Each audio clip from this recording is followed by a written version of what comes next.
Our next poet is, in fact, apart from me, I think it's fair to say, all the poets on tonight are new to Dodo Modern Poets. I'm delighted that they're here, keeping the thing alive and fresh with new voices.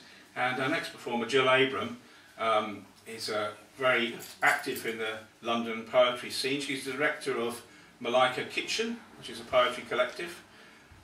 She's the winner of the Poetry Pulse competition and other slams, I think. In March the 2nd, Camden Poetry will be putting on a celebration by Malika Kitchen Poetry, in which Jill will be also performing. So I'd like you to give a proper pre-Christmas Dodo Modern Poets welcome to Jill Abram. Here she is.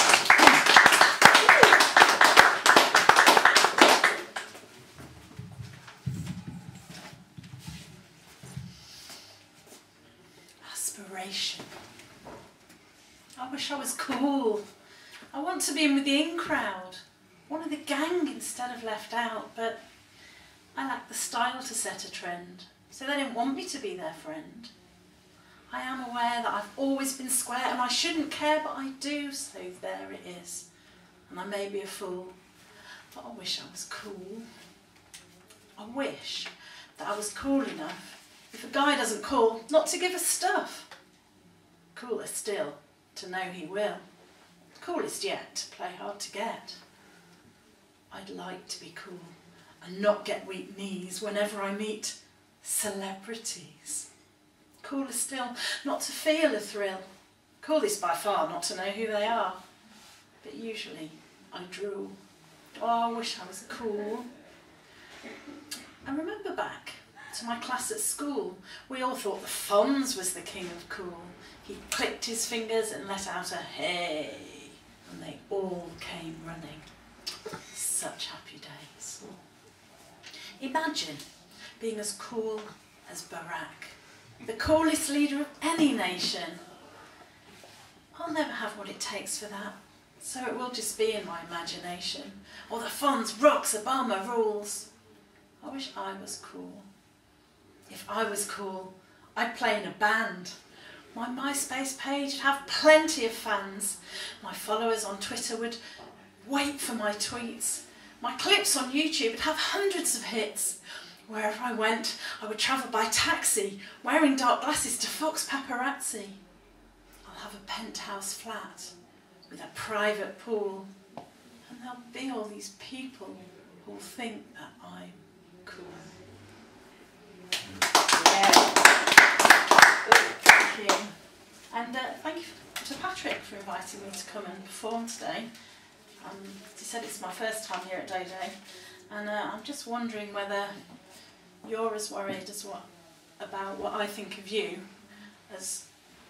It's a difficult sentence to say this. I'm wondering if you're as worried about what I think of you as I am about what you'll think of me. Because I want you to think that I'm lovely. I am lovely. I want you to see it. I want you to think that I'm beautiful, at least on the inside. I want you to think that I'm slim. I'm fat, but only in the mirror. I want you to think that I'm young, although I need my glasses to read this. I want you to think that I'm confident, but my stomach is churning. I want you to think that I'm calm, despite the panic in my eyes. I want you to think that I'm cool. I really want you to think that I'm cool. I don't want you to think that I'm egocentric, even though I'm standing on a stage. I want you to like my poems and my performance, else why am I here? I don't want you to think that I think I'm any better than you. And I want you to know that I think that you're rather marvellous. Yeah.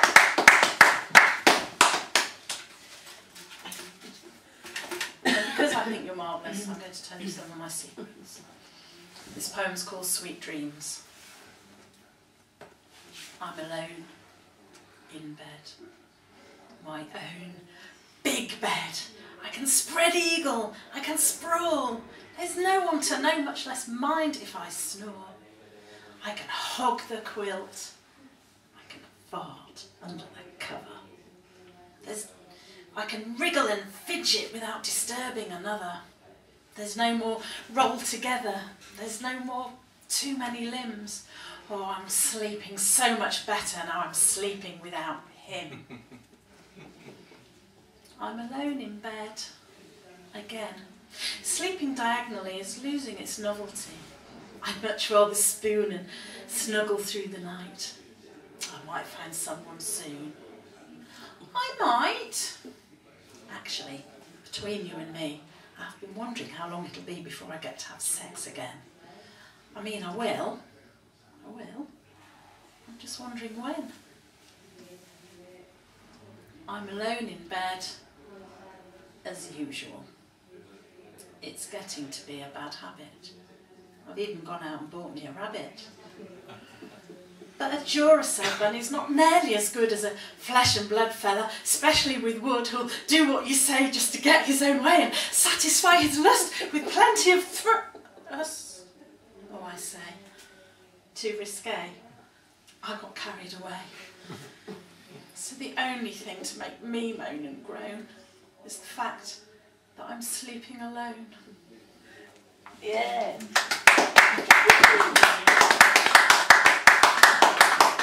Thank you. I'm trying to do something about it. This poem's called Purpose. A soft, caramel voice with a hint of spice says, "You can't wear me. You're not sexy enough."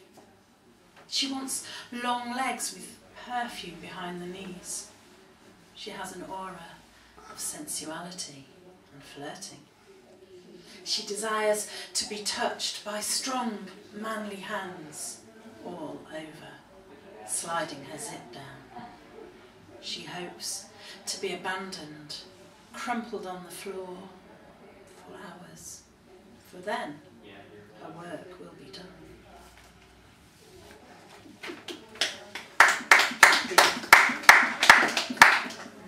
So if the dress is working, maybe it begins. A look, a smile, a spark. He comes over, moves closer, stays. If he goes, he comes back. If you go, he follows. He talks, listens, he touches. Yes, you. He wants you. He buys you a drink, asks you to dance. He flatters, he flirts. You risk to flirt back. He doesn't run away. Yes, you. He wants you.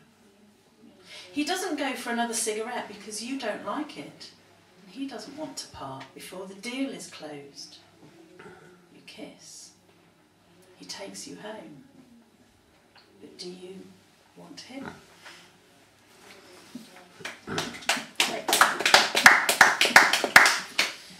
Maybe you do want him. Maybe this is the next stage. This poem is called Muse.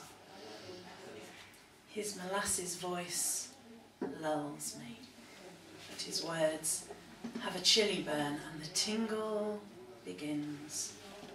His tight embrace turns up the temperature.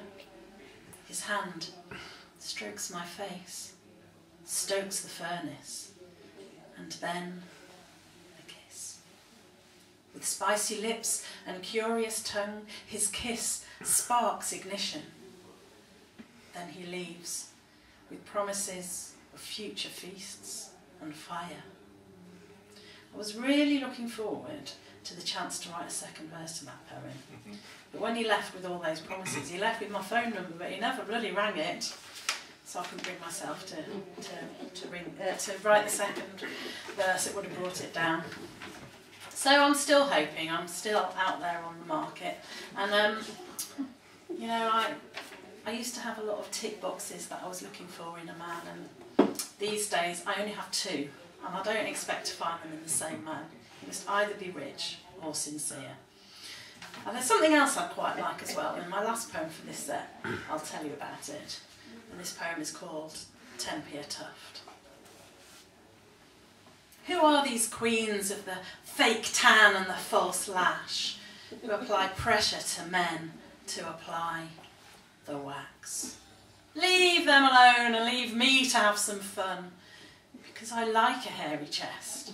I find the texture is pleasing, and for torture or teasing, if he's naughty, try tweezing. Oh yes, the hairy chest is best. Back, sack and crack. Doesn't it bring tears to your eyes? Who put themselves through that? There's no good reason why. Bald on top, so what? Leave it be. No toupee or transplant needed for me. What I want, where it counts, is some hair on his front. Because I like a hairy chest, and I don't care if the hair is grey or ginger, dark or fair, as long as there's plenty there. Oh yes, a hairy chest is best. I'm not that fussed about facial fuzz, and the notion of a goatee leaves me nonplussed. Do you think they're arty, or just pretentious? I will admit, when I kiss a whiskered cheek, I like the way it tickles, it makes my knees go weak, and I like a hairy chest, prefer some fur below his neck, a shag pile rug across his pecs. Shag, oh my, the sex, oh yes, a hairy chest is best. Thank you very much. Yeah.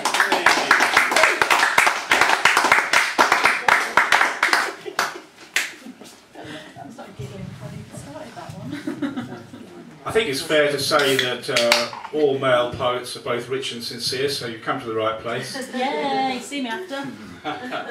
So more applause please for Jill Abram. Thank you.